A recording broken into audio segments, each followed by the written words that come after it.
Assalamualaikum warahmatullahi wabarakatuh. Selamat datang di Pora atau Podcast Ramadan. Acara yang bagus ini dipresentasikan oleh siswa-siswi SMP IT Al-Kausar. Nah, kali ini kita akan membahas seputar tentang Ramadan atau puasa.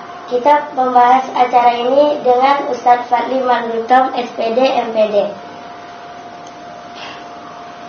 Assalamualaikum Pak Ustadz. Waalaikumsalam warahmatullahi wabarakatuh. Apa kabarnya Pak Ustadz? Alhamdulillah. Rizky mana? Alhamdulillah baik juga Ustadz. Masih puasa kan Ustadz? Alhamdulillah. Rizky? Alhamdulillah masih Pak. Hari ini kita akan membahas dan menjawab pertanyaan yang udah kalian kasih di IG Generation SMP IT Al-Kausar. Nah, Ustadz, mumpung sekarang masih bulan Ramadan, kita akan bahas yang berbau puasa atau Ramadan. Langsung pertanyaan aja Ustaz. Kalau saat bulan Ramadan Ustaz, katanya setan itu dibelenggu, tetapi kenapa saya masih suka tergoda dan hilaf seperti batal puasa dan malas tarawih Ustaz? Ini pertanyaan Rizky atau pertanyaan yang lain nih? Pertanyaan Rizky Ustaz. Berarti Rizky pernah batal puasa? Hampir Ustaz. Hampir. Oh ya Rizky. Jadi memang ada hadis Nabi yang menyampaikan bahwa apabila Ramadan datang, maka pintu surga itu terbuka, pintu neraka itu tertutup, dan setan-setan itu dibelenggu. Nah, itu memang ada hadisnya.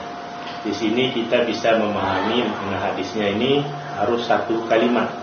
Ya. Jadi kata Nabi di situ, kalau Ramadan datang, pintu surga terbuka, pintu neraka tertutup, dan setan-setan dibelenggu. Maknanya apa? Maknanya di bulan Ramadan ini Allah mempermudah orang Islam untuk melaksanakan ibadah. Ya, jadi kalau Rizky lihat pasti ada perbedaan orang Muslim saat sebelum Ramadan. Mungkin dia ibadahnya biasa-biasa saja. Tapi ketika Ramadan ibadahnya lebih semangat karena Allah itu memberikan kemudahan kepada orang Islam untuk beribadah. Salah satunya Allah memberikan kesempatan bagi orang yang beribadah, amal puasanya dilipat gandakan. Nah, itu maknanya pintu surga terbuka. Nah, maka pada saat itu orang yang sudah semangat beribadah di Ramadan, otomatis neraka itu sepi peminatnya. Maka konteksnya neraka tertutup. Ketika neraka tertutup, orang semangat beribadah, maka setan itu seperti tidak punya kerjaan lagi. Karena orang-orang sudah semangat beribadah. Tapi, ada tapinya nih Rizky. Orang yang bisa seperti ini, orang yang puasanya benar, tidak asal-asal puasa. Nah, jadi dia berpuasa sesuai dengan sunnah-sunnah Nabi. Bagaimana dia sahurnya, bagaimana dia waktu puasanya, bagaimana dia berbukanya.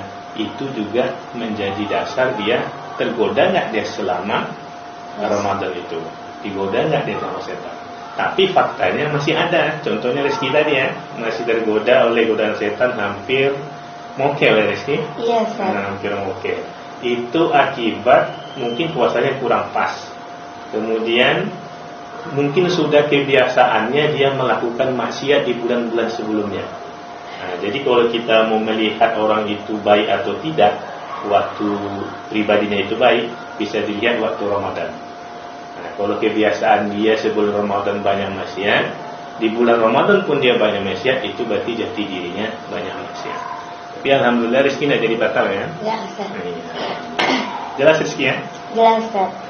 Nah, apakah orang Muslim boleh melihat agama lain dan mempelajari hal-hal positif dari agama lain? Wah, ini habis puasa langsung bahas materi tauhid ya. Iya. Nah, ini pertanyaan Rizky juga nih. Iya Ustaz. Rizky juga nanya. Iya. Jadi kalau kita sebagai pelajar nih ya, karena Rizky ini kan pelajar, utamanya itu wajibnya itu mempelajari agama Islam. Ya. Jadi supaya apa? Supaya Rizky itu paham apa aja yang ada di dalam Islam itu. Terutama kita mempelajari Al-Quran, mempelajari hadis, dan mempelajari yang lainnya, supaya kita menjalankan agama itu sesuai dengan tuntunan Al-Quran. Jadi kalau agama kita aja belum paham, kenapa harus kita pelajari agama lain? Nah, gitu sih ya. Ustaz. Kalau saat puasa nih kan ada tanda-tanda. Kalau puasa ada yang diterima dan ada yang tidak diterima. Apakah puasa yang tidak terima itu ada tanda-tandanya, Ustaz? Nah, puasa orang yang tidak diterima tanda-tandanya. Iya. Nah, ada puasa. Kalau di ayat Al-Quran kan surah Baqarah 183 itu kan orang berpuasa itu untuk la'allakum tattaqun, untuk menjadi orang bertakwa. Nah, kita lihat ciri-ciri orang yang puasanya diterima. Kalau orang yang puasanya diterima berarti dia lebih baik dari sebelumnya. Misalnya di bulan Ramadan ini kan kita semangat beribadah. Di bulan Ramadan dia pun semangat ibadah, sholatnya tepat waktu. Kalau di Ramadan dia biasanya sholat tepat waktu dan berjamaah di masjid, maka setelah Ramadan dia pun seperti itu. Ya. Tapi kalau ada orang di Ramadan pun dia tidak sholat, setelah Ramadan pun tidak sholat, nah itu tanda-tanda puasanya diterima. Nah, terus orang yang puasa Ramadan itu kan sungguh-sungguh dia berpuasa di Ramadan. Nah nanti setelah Ramadan, kalau orang yang puasanya benar, dia juga semangat puasa sunnah. Nah kalau orang yang puasanya tidak terima gimana? Di bulan Ramadan aja dia malas-malas puasa, maka setelah Ramadan pun puasa sunnahnya pun malas. Nah, gitu ya. Begitu juga baca Qur'annya. Orang yang semangat puasa di bulan Ramadan, baca Qur'annya sangat giat sampai khatam berkali-kali. Kalau orang yang tidak terima puasanya, baca Qur'an aja malas, apalagi setelah Ramadan. Begitu juga sholat malamnya. Orang yang semangat puasa, dia tarawih, tahajud. Orang yang puasanya diterima itu setelah Ramadan pun dia tetap mempertahankan sholat tahajud. Kalau orang yang tidak diterima puasanya, tentu dia juga malas puasanya, malas tahajudnya. Nah, begitu nanti ada zikirnya, sedekahnya ya. Jadi orang yang puasanya diterima itu rizki, amal ibadahnya meningkat setelah Ramadan. Ya, makanya bulan Syawal itu meningkat nih. Tapi kalau orang yang puasanya tidak diterima itu, puasanya sia-sia, malah lebih buruk daripada sebelumnya. Itu rizki. Saat puasa ini kan pasti kita sahur, Ustaz. Kata Ustaz-Ustaz yang di luar sana, batas sahur itu kan saat imsak. Apakah saat azan subuh itu kita masih bisa sahur, Ustaz? Ketiduran minimal, Ustaz. Ada orang misalnya telat bangun. Iya, Ustaz. Tahu-tahu waktu bangun sudah azan subuh. Boleh tidak dia makan lagi? Ya, gitu ya. Nah, jadi kalau di dalam surah Al-Baqarah ayat 187 itu Allah menjelaskan bahwasanya batas kita puasa itu adalah hingga terbit fajar. Batas kita mulai puasa. Nah, hingga terbit fajar. Artinya ketika terbit fajar kita itu sudah mulai puasa. Tidak diperkenankan lagi makan dan minum. Makanya puasa itu artinya menahan lapar dan dahaga serta hawa nafsu sejak terbit fajar sampai terbenam matahari. Jadi kalau udah azan subuh, ini kalau udah azan subuhnya jamnya tepat ya. Nah itu menandakan kita tidak boleh lagi makan dan minum ya, walaupun kita telat. Apa Rizky pernah gitu? Alhamdulillah enggak, Ustaz. Itu Rizky. Ya, Ustaz. Dan saat puasa nih kan kalau yang nggak sahur ya, Ustaz, pasti dia kehausan. Dan saat siang bolong itu pasti dia sangat haus dan kepanasan. Apakah boleh, Ustaz, dia berkumur-kumur berkali-kali dan mandi berlama-lama di kamar mandi, Ustaz, serta mensikat giginya terlalu lama, Ustaz? Iya, lama. Ya. Nah, jadi kalau di Nabi itu punya trik sebenarnya untuk kita, bagaimana supaya kalau kita haus atau kepanasan saat di siang hari puasa itu, Nabi itu mensunahkan, bukan mensunahkan ya, tapi Nabi itu mencoba mengguyur kepalanya, atau disebut dengan al-aras.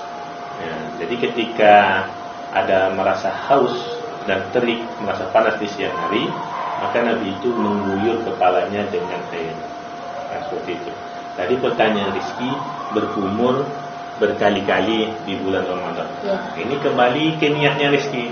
Dia kumur-kumur itu untuk wudhu, atau kumur-kumurnya untuk merasakan sesuatu.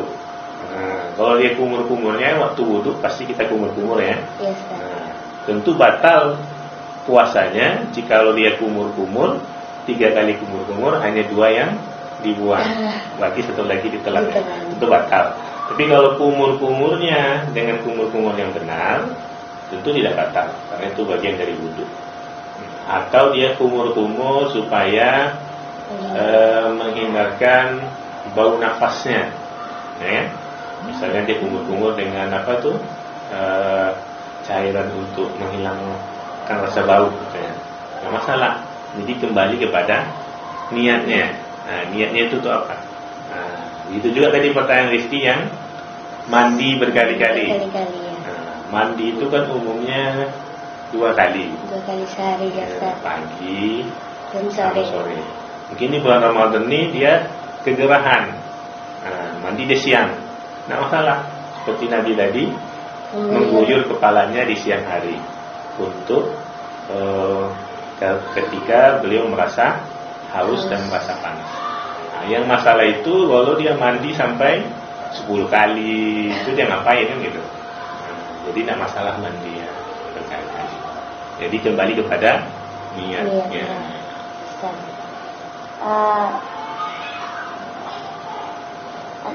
Benarkah hukumnya makruh kalau pekerjaan yang bagaimana yang membolehkan orang tidak berpuasa dan bisa diganti di hari-hari yang lain selain bulan Ramadan, Ustaz? Pekerjaan yang bagaimana yang tidak membolehkan puasa, tidak puasa dan ganti. Jadi ada di dalam, kalau dalam surah Al-Baqarah itu kan dijelaskan kalau orang yang safar, yang melakukan perjalanan, dia boleh mengganti puasanya. Jadi kira-kira pekerjaan yang melakukan perjalanan itu pekerjaan apa kira-kira Rizky? Yang mengantarkan barang, Ustaz. Mengantarkan barang. Kalau mengantarkan barangnya itu lintas provinsi, lintas kota, lintas pulau, nah, dia diperbolehkan itu tidak berpuasa. Artinya nama dia musafir. Ya, misalnya supir bus antar lintas, antar provinsi misalnya. Nah, itu musafir. Nah, musafir ini ada syaratnya.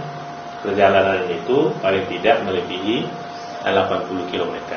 Nah, itu dia diperkenankan untuk tidak berpuasa. Begitu juga pilot, ya, itu lebih dari 80 km. Itu dia diperkenankan untuk tidak berpuasa, tapi wajib mengkodonya, menggantinya di hari lain. Nah, itu kalau yang jelas tuh, yang safar. Lalu gimana misalnya dia itu pekerjaannya menjadi mengangkat-angkat barang yang berat, misalnya bekerja di lapangan, menjadi kuli bangunan, boleh nggak dia itu tidak berpuasa? Nah, di sini ulama menyampaikan dia jangan ada niat tidak mau puasa, dan dia harus tetap juga niat puasa dan sahur, dan tetap harus bekerja dan puasa saat bekerja. Kalau nanti seandainya waktu dia kerja itu merasakan sangat berat sekali, tidak bisa lagi, tidak sanggup, atau sampai mau pingsan, maka lebih baik dia boleh membatalkan puasanya, tapi dikodok. Tapi dia harus usaha dulu. Nah, jadi orang yang kerja berat ini jangan niat dulu dia nak mau puasa, nah, susah nanti, capek. Nah, nggak boleh seperti itu. Tetap dia harus niat berpuasa, lakukan dulu sungguh-sungguh berpuasa. Nah, insya Allah dia akan jadi kuat. Tulis ini. Itu Ustaz. Kalau ibu-ibu ini kan Ustaz, kalau tidak sore atau siang pasti dia saat dia puasa pasti dia memasak.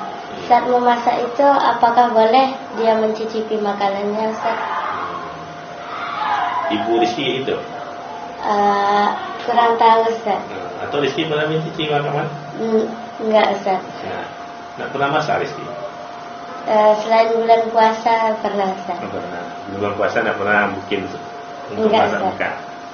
Ya ada, Nabi sudah menyampaikan kalau ibu-ibu ini kan sudah pasti dialah yang memasak untuk sahur keluarganya, kan gitu. Nah, di dalam hadisnya Rasulullah sudah menyampaikan tidak mengapa seseorang yang sedang berpuasa mencicipi cuka atau sesuatu selama tidak masuk sampai kerongkongan. Nah, jadi seorang ibu itu biar nanti masakannya mantap, biar terasa garamnya dan segala macamnya, maka diperkenankan dia mencicipinya. Tapi jangan sampai masuk ke kerongkongan. Jadi ala kadarnya saja, tidak masalah. Oh, gitu ya Ustaz. Kalau Ustaz? Kan kalau perempuan ini pasti ada yang tidak puasa saat bulan Ramadan karena ada halangan. Mana yang lebih utama, puasa Syawal atau membayar utang puasa Ramadan Ustaz? Ini tidak hanya untuk perempuan saja ya, tapi untuk yang lain juga. Jadi kalau ada orang yang uzur atau ada masalah atau yang membuat dia tidak bisa berpuasa, maka dia wajib mengqadha di lain hari. Nah, tadi pertanyaan Rizky, mana yang lebih utama, puasa Syawal atau qadha puasanya dulu? Ya. Orang puasa Syawal ini kan tujuannya supaya dia mendapatkan pahala puasa setahun penuh. Dalam hadisnya Rasulullah menyampaikan, siapa yang melakukan puasa Ramadan kemudian diikuti dengan puasa 6 hari di bulan Syawal, maka dia seperti puasa setahun penuh. Nah, coba kita lihat kalimatnya.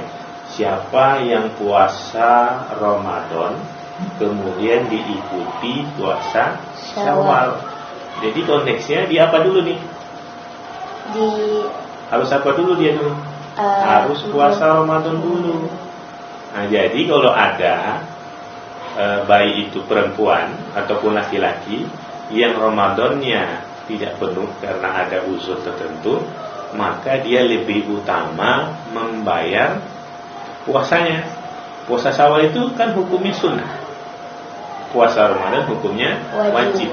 Maka yang wajib kita utamakan. Apalagi bulan Syawal itu kan 29 hari atau 30 hari, ya kan? Nah, mungkin kita sebulan penuh kemarin Ramadan tidak puasa. Nah, katakanlah kita tidak puasanya Ramadan 10 hari. Nah, kan masih ada tuh Syawal itu. Kita itu kan haram berpuasa itu tanggal 1 Syawal itu kita haram puasa. Nah, 2 Syawal kita udah boleh puasa. Nah, jadi kalau kita ada puasanya yang bolong 10 hari, ya kita bayar dulu 10 harinya. Baru nanti kita tambah 6 hari puasa Syawal agar kita dapat keistimewaan tadi. Karena kata Nabi itu, siapa yang melakukan puasa Ramadan kemudian diikuti puasa 6 hari di bulan Syawal, maka dia seperti puasa setahun penuh. Jadi utamanya itu bayar dulu puasa wajibnya. Karena kita tidak tahu umur ya. Mana tahu kita dipanggil Allah di bulan Syawal itu, ternyata kita masih ada hutang. Maka utamakan hutang yang lebih gitu rezeki. Karena kata Ustaz tadi yang tidak berpuasa itu ada uzur-uzur tertentu kan Ustaz. Apa saja uzur-uzurnya Ustaz? Nah, jadi ada beberapa orang yang diperbolehkan berpuasanya tidak di bulan Ramadan, ya. Seperti orang yang sakit. Sakitnya ini memang kalau dia puasa tambah sakit, harus minum obat. Tapi kalau hanya sekadar flu, mungkin masih bisa puasa. Nah, itu dia diperbolehkan tidak puasa di bulan Ramadan, tapi menggantinya di hari lain. Itu sakit. Kemudian ada ibu hamil. Nah, ibu hamil ini pun kalau dia merasa nanti kalau dia puasa mengganggu kesehatan dirinya ataupun kandungannya, maka dia boleh menggantinya di hari lain. Begitu juga dengan ibu menyusui. Nah, tadi sudah Bapak tambah satu tadi adalah musafir. Nah, itu mereka ini boleh kalau memang dia di Ramadan itu sulit puasa, maka boleh diganti di hari lain atau bulan lain. Ada lagi Rizky? Terakhir Ustaz, hukumnya tidur sepanjang hari di saat bulan puasa itu apakah boleh atau tidak Ustaz? Sepanjang hari? Iya Ustaz. Jadi setelah dia melakukan salat dia tidur lagi Ustaz. Sejak sahur, selesai sahur atau sholat subuh ya? Sholat subuh lalu tidur lagi hingga zuhur. Selesai zuhur dia tidur lagi. Selesai asar dia tidur lagi hingga buka. Nah, itu tuh dia itu sepertinya latihan jadi jenazah turis. Ya kan? Tidur sepanjang hari. Itu latihan jadi jenazah namanya itu. Ya kan? Nah, ada dalam hadis Nabi mengatakan Rabba so'imun hazuhu min siyamil ju'u wal atos. Ada banyak orang yang puasanya itu sia-sia, tidak mendapatkan apa-apa selain hanya lapar dan dahaga. Nah, orang yang tidur sepanjang hari di bulan Ramadan atau di saat puasa, maka dia sama saja seperti yang puasa sia-sia. Harusnya kan dia banyak ibadah, ya. Tapi apakah boleh orang yang puasa itu tidur? Boleh, ya. Kalau niat dia tidur itu adalah untuk agar nanti di malam hari dia kuat ibadahnya. Tapi bukan sepanjang hari. Misalnya tidurnya itu tidur siang setelah zuhur, mungkin 2 jam, ya. Lalu nanti dia sholat asar. Itu tidak masalah. Agar dia nanti ketika dia mulai di malam harinya kuat ibadahnya. Yang masalah itu kalau dia tidur sepanjang hari itu puasanya sia-sia. Ada lagi Rizky? Sudah Ustaz, sudah habis Pak Ustaz. Terima kasih Ustaz. Ya Rizky. Oke teman-teman, bagi kita semua diharapkan kita memaksimalkan dan mengurangi perilaku yang membatalkan puasa dan mengurangi pahala puasa teman-teman. Terima kasih kepada Ustaz Fadli yang telah memberikan penerangan untuk kita semua. Video ini wajib ditonton sampai habis ya teman-teman. Saya tutup dengan Assalamualaikum warahmatullahi wabarakatuh. Waalaikumsalam.